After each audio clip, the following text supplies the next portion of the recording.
ನಮಸ್ಕಾರ, ನೀವು ನೋಡ್ತಾ ಇದ್ದೀರಾ ನ್ಯೂಸ್ ಫಸ್ಟ್. ನಾನು ಉಷಾ. ಮದುವೆ ಅಂದ್ರೆ ಹೆಣ್ಮಕ್ಳು ಅಲಂಕಾರಕ್ಕೆ ಹೆಚ್ಚೆಚ್ಚು ಮಹತ್ವ ಕೊಡ್ತಾರೆ. ಪ್ರತಿ ಶಾಸ್ತ್ರಕ್ಕೂ ಒಂದೊಂದು ರೀತಿಯಲ್ಲಿ ಡಿಫ್ರೆಂಟ್ ಸ್ಟೈಲಲ್ಲಿ ಕಾಣಿಸ್ಕೊಳ್ಬೇಕು ಅನ್ಕೋತಾರೆ. ಇತ್ತೀಚೆಗೆ ಕಾಸ್ಟ್ಯೂಮ್ಗೆ ತಕ್ಕಂತೆ ಹೇರ್ ಸ್ಟೈಲ್ ಕೂಡ ಇರಬೇಕು. ಕೇಶವಿದ್ದರೆ ಅಂದ ಚಂದ ಅನ್ನೋ ಇಂಥ ಕಾಲದಲ್ಲಿ ದೆಹಲಿಯಲ್ಲಿ ಕಳೆದೊಂದು ವಾರದ ಹಿಂದೆ ನಡೆದಿರೋ ಮದುವೆ ಸಾಕಷ್ಟು ಸದ್ದು ಮಾಡ್ತಾ ಇದೆ. ಈ ಮದುವೆಯಲ್ಲಿ ಮದುಮಗಳು ಬೋಳು ತಲೆಯಲ್ಲಿ ತುಂಬಾ ಬೋಲ್ಡ್ ಆಗಿ ಹಸಿಮಣೆ ಹೇರಿದ್ದಾಳೆ.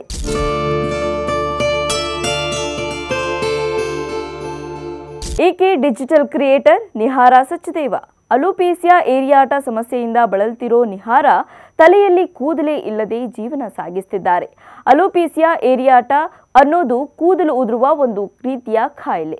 ಈ ರೀತಿಯ ಕಾಯಿಲೆಯಿಂದ ದೇಹದ ಎಲ್ಲಾ ಭಾಗದಲ್ಲಿರುವ ಕೂದಲುಗಳು ಉದುರಿ ಹೋಗುತ್ತೆ.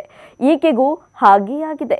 ಚಳಿಗಾಲದಲ್ಲಿ ಉದುರೋ ಕೂದಲಿಗೆ ಬೆದರೋ ಮಹಿಳೆಯರಿರುವಾಗ ಈಕೆ ಮದುವೆಗೂ ಮುನ್ನವೇ ಈ ಕಾಯಿಲೆಯಿಂದ ಬಳಲ್ತಿದ್ರು. ಹೀಗೆ ಇದ್ರೆ ನಿನ್ನನ್ನು ಯಾರು ಮದುವೆ ಆಗ್ತಾರೆ ಅಂತ ಸಾಕಷ್ಟು ಜನ ಚುಚ್ಚಿ ಮಾತನಾಡಿದ್ರು. ಆದ್ರೆ ಅವರಿಗೆಲ್ಲ ಸೆಡ್ಡು ಹೊಡೆದಿರೋ ನಿಹಾರಾ ಒಂದೇ ಸ್ಪಷ್ಟವಾದ ಉತ್ತರ ಹೇಳ್ತಾರೆ, ಅದು ಆತ್ಮವಿಶ್ವಾಸ ಅಂತ.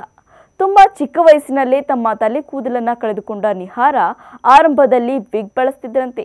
ಆಮೇಲೆ ಈ ಎಲ್ಲ ಕೀಳರಿಮೆಯಿಂದ ಹೊರಗೆ ಬಂದು ತನ್ನ ನೈಸರ್ಗಿಕ ಸೌಂದರ್ಯವೇ ನನ್ನ ಅಸಲಿ ಗುರುತು ಎಂದು ನಿರ್ಧರಿಸಿ ತಮ್ಮ ಇಡೀ ತಲೆಯನ್ನ ಬೋಳಿಸಿಕೊಂಡಿದ್ರು.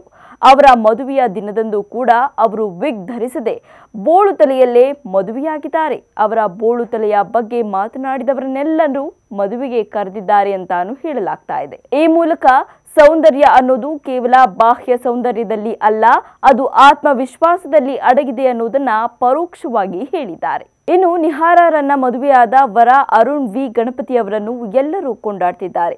ತಾನು ಮದುವೆಯಾಗೋ ಹುಡುಗಿ ಹಾಗಿರ್ಬೇಕು ಹೀಗಿರ್ಬೇಕು ಅಂದ್ಕೊಳ್ಳೋರ ನಡುವೆ ಕೂದಲಿಲ್ಲ ಅಂದ್ರೆ ಏನು, ನನ್ನ ಪ್ರೀತಿಸೋ ಮನಸ್ಸಿರೋ ಇವಳೇ ನನ್ನ ಟೈಟಾನಿಕ್ ಹೀರೋಯಿನ್ ಅಂತ ಮದುವೆಯಾಗಿದ್ದಾರೆ.